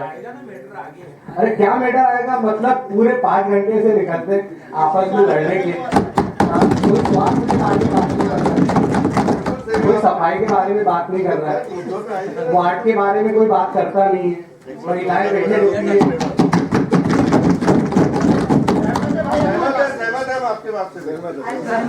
हम आपके यही बोल रहे हैं। चलो सफाई के मुद्दे पर सब सहमत है, सुनो करो सफाई का मुद्दा। चलो ये बताओ माननीय अध्यक्ष महोदय, चलो ना सहमत हो गए ना, आपकी बात से बोलो ना आगे। अब वो सहमत हो गए ना वो लोग, आप बोलिए ना प्रस्ताव पे आओगे ना, आप सफाई के स्वास्थ्य की बात करें, सारे लोग सहमत है। माननीय अध्यक्ष महोदय आप पहले सफाई के मामले बोलिए, आप सहमत है सफाई के प्रस्ताव के बारे में बात करेंगे। सहमति दी ना? हाँ सहमति दी, लेकिन प्रस्ताव के बारे में बात करेंगे, प्रस्ताव के बात करेंगे। हम सहमत हुए हैं, मतलब इस विषय पे बात होना चाहिए, लेकिन अभी बोलने का हम इस बात पर सहमत नहीं है कि अभी बोले। जवाब दे दीजिए अध्यक्ष, चौराहे का जो जवाब आया था, जवाब आया था, इसको क्लियर हो जाता है, प्रस्ताव आगे बढ़ जाएगा। अध्यक्ष जी, ये सदन शहर के विकास के लिए बना है और हर बात पे शर्त नहीं लगाई जा सकती, ये होगा तो ये होगा। 75 सालों में इस देश में और अन्य दलों का भी राज रहा, हम चाहते 15 साल में तब कभी कोई ने प्रतिमा लगाई थी, हमने विरोध किए थे। हमारे शहर में सुभाष जी की प्रतिमा लगी है, गांधी जी की लगी है, अंबेडकर साहब की लगी है, रुकर जी की लगी है, जो जब सत्ता में जहाँ आता उसका महापुरुष है, जो उसको मानता उसकी बात को वो सदन में रखता। हमारे महापुरुष दीनदयाल जी रहे, हम उनके आदर्शों को मानते, इसलिए दीनदयाल जी की प्रतिमा का आया। ये क्यों नहीं किया? करना चाहता हूँ सांसद प्रतिनिधि बहुत ज्यादा चर्चा के अंदर हम दाखिल कर रहे हैं। प्रतिनिधि है आप जानिए आप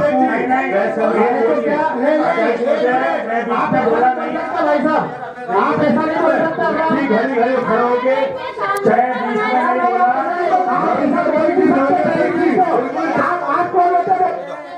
अरे आप कौन होते हो अपराध की बोलने वाले बात आपको सांसद प्रतिनिधि नहीं बोल सकते। आपको कोई अधिकार नहीं है पहली चीज का सदस्य आप ऐसा बोल नहीं सकते। सांसद प्रतिनिधि बिल्कुल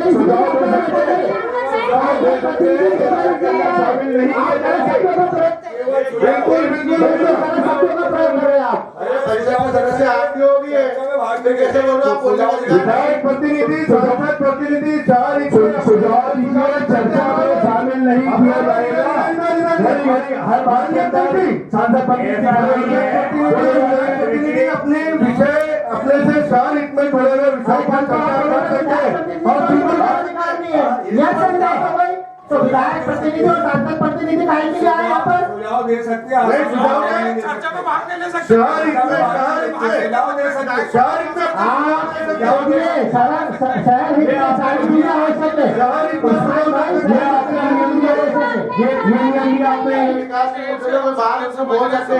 हर बार के अंदर विधायक प्रतिनिधि एक मिनट माननीय अध्यक्ष महोदय भाई साहब एक सेकंड भाई साहब एक मिनट माननीय अध्यक्ष जी, विधायक प्रतिनिधि और सांसद प्रतिनिधि केवल सुझाव दे सकते, शहर हित में चर्चा में भाग नहीं ले सकते। हमारे लिए सम्मानित है, इसलिए हम इतनी देर से समझ रहे थे, सुन रहे थे, सम्मान दे रहे थे। लेकिन मेहरबानी करके इनको आदेश कीजिए कि आगे से ये चर्चा में भाग नहीं ले। नहीं शहर हित में माननीय अध्यक्ष जी इसमें आप प्रकाश डालिए कि जो पार्षद महोदय कह रहे हैं इसमें कितनी सत्य है, आप इसको प्रकाश डालिए। स्पष्ट करता है। एक मिनट में अध्यक्ष जी से बात करो, आप मुझसे ना करिए, पूरा शांति की तरफ बात कीजिए। व्यक्तिगत में भी हो सकता हूँ। अध्यक्ष जी मैं आपसे चर्चा कर रहा हूँ, आप इस पर प्रकाश डालिए। इनका क्या दर्द है, क्या दुख है? विधायक पद को एक दिन मालूम की दर्शक गिर में इनकी जगह, ये तो हमारी मेहरबानी हमारे सम्मान आप गलत जा रहे हो इस्माइल भाई, आप गलत जा रहे हो। सबसे पहले इस्माइल भाई आप गलत जा रहे हैं।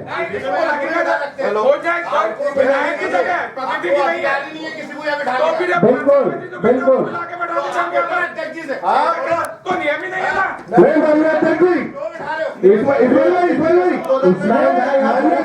प्रतिनिधि मान्य विधायक प्रतिनिधि मान्य अध्यक्ष जी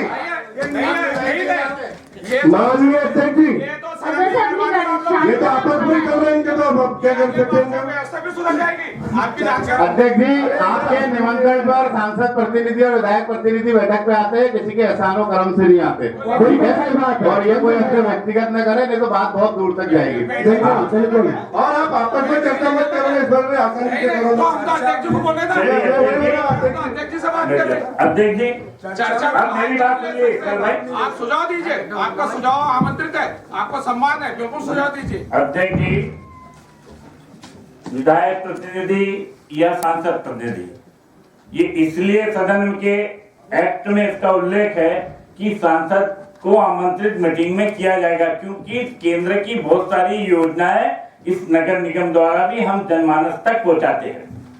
केंद्र की योजनाएं हो, हितग्राही लाभ हो, चाहे राज्य सरकार की हो, तो राज्य सरकार और केंद्र सरकार की जो योजनाओं के लिए सांसद विधायक को बुलाया जाता है, लेकिन वो नहीं आए तो प्रावधान है अपने प्रतिनिधि के रूप में वो को भेजेंगे।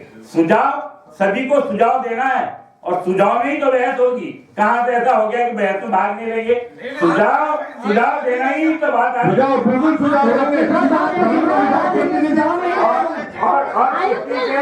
आप लोग पहले किसी के कहने पे यहाँ बिठाए या नहीं बिठाए, ये कोई एहसान नहीं किया है कोई ने।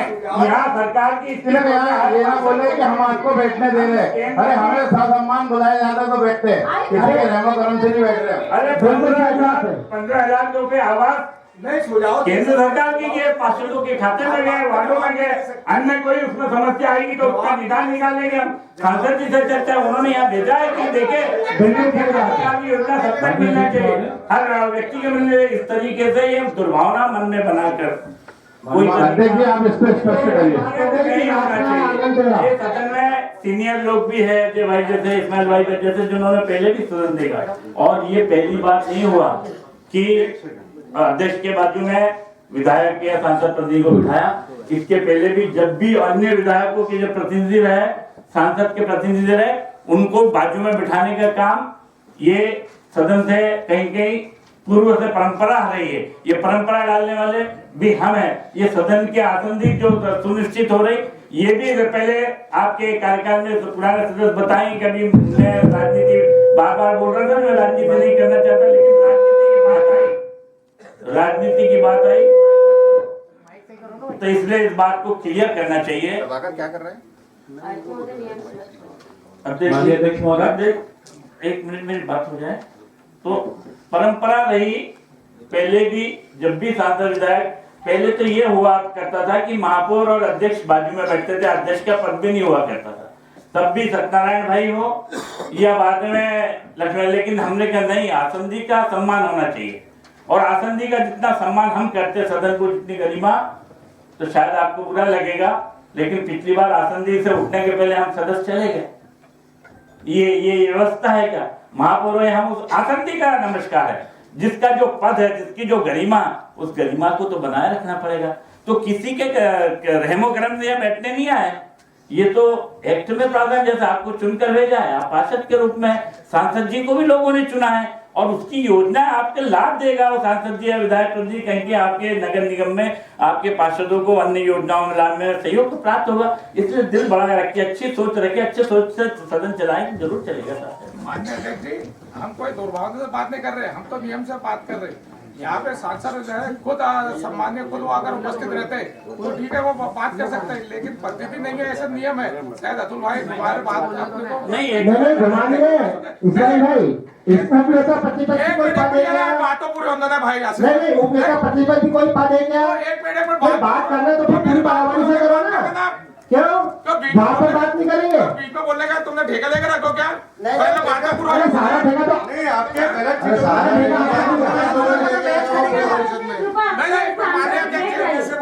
मान्य अध्यक्ष जी, मान्य सदस्य ने कहा था, नहीं, आपने कहा कि हमारी मेहरबानी, कोई किसी की मेहरबानी से नहीं मिले। विधायक प्रतिनिधि अतुल भाई से जानना चाह रहा हूँ कि पिछले बार भी महापौर थे, पार्टी अपने पार्टी ऊपर से या सत्ता जो भी जिनकी रहती है गवर्नमेंट, वो अपने एल्डरमैन बनाते। तो अतुल भाई, एल्डरमैन का क्या रोल है नगर निगम में, नगर निगम की परिषद में? आप बताइए ना माननीय अध्यक्ष जी। उनका केवल सुझाव दे सकते हैं, वो एल्डरमैन इसलिए बनाए जाते हैं चर्चा में भाग लेने का अधिकार या अपने का मत देने का अधिकार। और अगर ऐसा कोई व्यवस्था है तो अगली बार से जो हमारे पार्षद प्रतिनिधि बैठे पीछे, उनको भी आगे लाके व्यवस्था करके बैठाया जाए, वो भी चर्चा में भाग लेंगे, वो भी सुझाव देंगे, उनके लिए भी आमंत्रित है। माननीय अध्यक्ष जी, ये बातें तो कही जा रही है। माननीय अध्यक्ष जी, जो इस गरिमा में इस सदन का सदस्य है, वो बराबर यही बैठेगा। और माननीय अध्यक्ष जी, सांसद प्रतिनिधि और विधायक प्रतिनिधि ये कोई छोटे नहीं होते हैं। ये इस विधानसभा को जो नेतृत्व करता है, उनके प्रतिनिधि के रूप में यहाँ बैठे और सांसद जी के प्रतिनिधि के रूप में यहाँ बैठे। तो यहाँ पर शहर हित में जो भी चर्चाएं चल रही है, उसमें बराबर सहभागी बनेंगे। ये मुख दर्शक बन के सिर पर उसका तमाशा नहीं देख सकते। इसलिए शहर हित में सांसद प्रतिनिधि के रूप में और विधायक प्रतिनिधि के रूप में जो उन्हें सुझाव देना है, वो बराबर देते रहेंगे। और कोई किसी के मेहरबानी से नहीं बैठ रहा है यहाँ पर। सदस्य की अपनी भावना है, लेकिन जैसे एल्डरमैन कह रहे, जिसकी सरकार, एल्डरमैन का मतलब ही होता है मनोनीत पार्षद, और वो शासन जिसका होता है वो अपने मनोनीत पार्षद करता है। वो हर क्षेत्र से प्रतिनिधि चुनता है कि इस क्षेत्र के, जिस क्षेत्र में इस सदन को आवश्यकता है, और उसका ऐसा कोई पार्षद यहाँ से चुन के नहीं गया। खेल के रूप में कोई ऐसा खिलाड़ी जहां आज के सदन में 48 पार्षदों में नहीं है, लेकिन खेल के बारे में सुझाव देगा, तो सरकार का दायित्व बनता है कि ऐसे कोई खिलाड़ी को एल्डरमैन के रूप में बनाए, कोई कलाकार के रूप में हो। मैंने जो मनोनीत पार्षद होते सदन में हर तरह का प्रतिनिधित्व आए, और प्रतिनिधि आने का ही मतलब है बोलना है उसको, यहाँ वो प्रतिनिधि सिर्फ ये सांसद प्रतिनिधि और एल्डरमैन जो कह रहे थे इनको मत देने का अधिकार नहीं। जब सदन उसको मत विच्छेद करेगा उस दिन वो मत में भाग नहीं लेंगे कि वोट देने के लिए, वहां खामोश बैठेंगे। लेकिन जहां सदन की चर्चा है उसमें सुझाव और अपने बहस उसमें कर सकते हैं। ऐसा असंजय भी होता है। मान्य अध्यक्ष जी, अतुल भाई सही है, हम तो आपने स्वीकार कर रहे ना कि आप हमको सुझाव दीजिए ना, लेकिन अननेसेसरी बीच में मतलब ट्रैक्स उतारने के बगैर एक तरफ वहां पे इल्जाम लगा रहे कि आप समय पास कर रहे। हम तो प्रस्ताव पास करने के लिए बैठे ना, लेकिन आप लोग जवाब ही नहीं दे रहे हो। माननीय उपनेता प्रतिपक्ष ने जो आपने तो उनका तो अभी जवाब ही नहीं आया अभी तक। ये मेरी विधायक प्रतिनिधि के रूप में 5वीं या 6ठी बैठक है। मुझे मालूम है कि दर्द कहाँ हो रहा है और आहा कहाँ निकल रही है।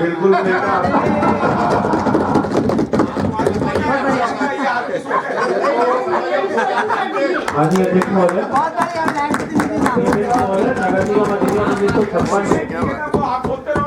नगर निगम अधिनियम 1956 की धारा 9 में निगम की संरचना दी गई और निगम की संरचना अनुसार निगम का गठन जिन घटकों से मिलकर होगा उनमें निगम के निर्वाचित महापौर, निगम के निर्वाचित वार्डों से चुने हुए पार्षदगण, निगम प्रशासन में विशेष ज्ञान या अनुभव रखने वाले 6 से अधिक ऐसे व्यक्ति जिन्हें राज्य सरकार नाम निर्दिष्ट करती है, और लोकसभा के सदस्य तथा राज्य की विधानसभा के सदस्य जो उन निर्वाचन क्षेत्रों का प्रतिनिधित्व करते हैं जिनमें कोई नगर निगम क्षेत्र पूर्णतः या अंशतः शामिल है, और राज्यसभा के सदस्य जो नगर निगम क्षेत्र में मतदाता के रूप में पंजीकृत है। इन सभी घटकों को मिला के नगर निगम की संरचना होती है। और इसी धारा में ये भी उल्लेख है कि उपधारा 1 में निर्दिष्ट व्यक्ति इस अधिनियम के समस्त प्रयोजनों के लिए पार्षद समझे जाएंगे। उसमें माननीय सांसद और माननीय विधायक के प्रतिनिधि और एल्डरमैन भी शामिल है, किंतु इन नामनिर्दिष्ट व्यक्तियों को मत विभाजन के समय निगम के सम्मेलनों में मत देने का अधिकार नहीं होगा। इसको मैं इसका इंग्लिश वर्जन है उसमें थोड़ा और स्पष्ट कर दूं, क्योंकि हिंदी में लिखा है निगम के सम्मेलनों में मत देने का अधिकार नहीं होगा। यहाँ they shall not have the right to vote in the meetings of the corporation. In case of vote division, वो वोट देने के अधिकारी नहीं होंगे, लेकिन अन्य सारे प्रयोजनों के लिए उन्हें पार्षद समझा जाएगा। इसके अतिरिक्त माननीय विधायक और माननीय सांसद अगर स्वयं इस परिषद में नहीं उपस्थित हो सकते हैं तो लोकसभा के सदस्य तथा राज्य विधानसभा के सदस्य या खंड ग्राम हिंगा में वर्णित राज्यसभा के सदस्य अपने प्रतिनिधि जो ऐसी अर्हताएं रखते हों जैसी कि इस निमित्त भेद की जाए निगम के सम्मेलन में उपस्थित होने के लिए उन्हें नाम निर्देशित कर सकेंगे। और इस नाम निर्देशन के लिए एक्ट में सन 2000 में बाकायदा नियम भी बने हुए हैं कि राज्यसभा के सदस्य या विधानसभा के सदस्य या लोकसभा के सदस्य अपने प्रतिनिधि का किस तरह से नाम निर्दिष्टीकरण किसी नगर निगम में अपने स्थान पर कर सकते हैं। माननीय अध्यक्ष जी, मैं आयुक्त महोदय से एक और वो निवेदन करूंगा कि सर वो भी बता दीजिए कि क्या विपक्ष के नेता को कमरा मिल सकता है क्या नगर निगम में? नेता प्रतिपक्ष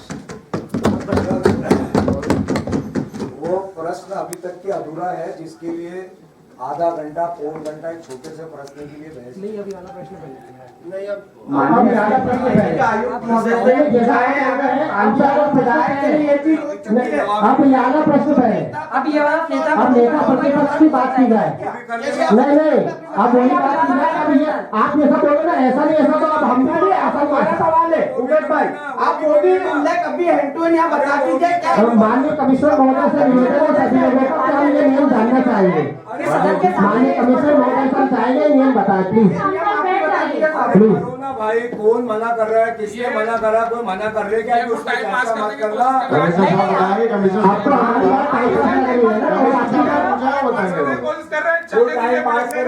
करो बहस जितनी करना हम तैयार है, बिल्कुल वेलकम ऑल आर वेलकम। सदन पिछली बार आप ही छोड़ के गए थे भाई साहब, हम ही छोड़ के गए थे पिछली बार। सदन श्रीमान जी अध्यक्ष महोदय पिछली बार यही सदन छोड़ के गए थे, हम लोग सदन छोड़ के नहीं गए थे। आज भी अगर स्थगित नहीं हुई तो हाथ जोड़ना संभाजी ये भाषा चलने का दादा अभी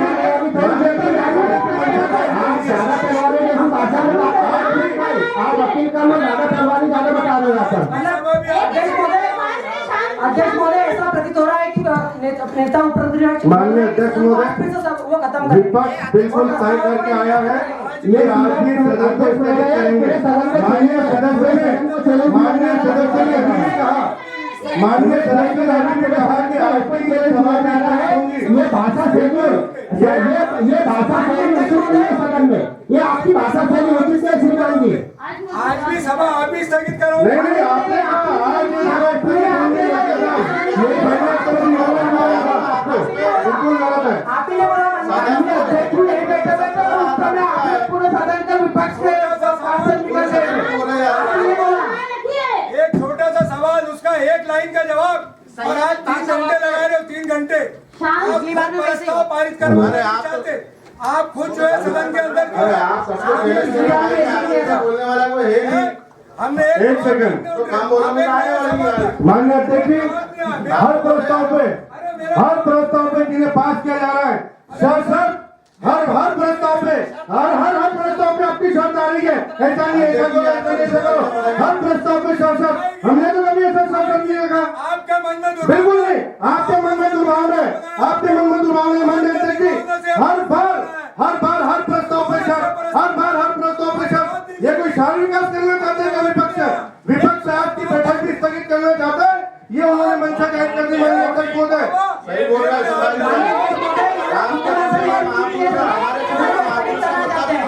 उन्होंने चैलेंज किया सदन को, माननीय अध्यक्ष महोदय उन्होंने चैलेंज किया सदन को। और हमारे चुने हुए महापुरुष का भी मुद्दा इन्होंने लाया था। इस प्रकार के शब्दों का जो प्रयोग कर रहे हैं यहाँ पर, तो बराबर उसमें बहस होना ही है। आप शब्दों का सही प्रयोग करें। लाए इसलिए जाते कि उससे चर्चा हो, इसके अंदर विपक्ष का कोई शासक वाली बात नहीं है। अगर आपका प्रस्ताव माननीय सम्मान में सदस्य ने कहा कि आज भी सभा आज भी शहर में आज भी ये लोग चर्चा नहीं करना चाहते। आज भी वकील साहब ने कहा माननीय अध्यक्ष जी कि आज भी ये बैठक स्थगित होंगी। आपकी मंशा क्लियर निकली है वकील साहब, बिल्कुल आप शहर में चर्चा ही नहीं करना चाहते, आप हर बात पर ध्रुवीकरण कर रहे हो।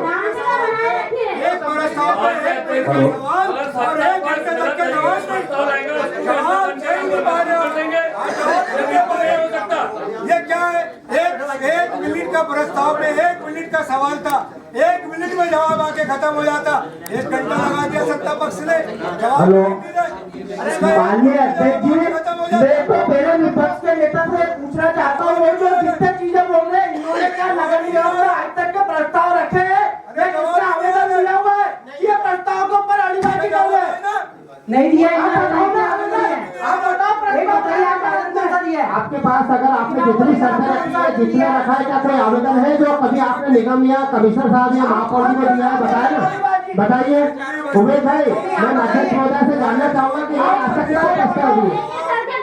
अब्दुल कलाम चौराहे का विरोध करते हो क्या आप? एपीजे अब्दुल कलाम का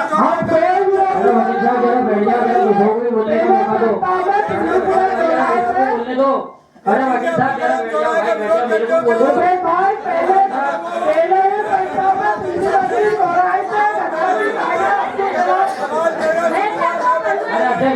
अध्यक्ष महोदय परिषद के सम्मेलन माननीय अध्यक्ष महोदय परिषद के सम्मेलन में पहले प्रस्ताव में पास है कि बैठक स्थगित खाने के लिए भोजन बैठक को 15 मिनट के लिए स्थगित किया जाता है। हम सब 1:30 बजे सदन चालू की जाएगी।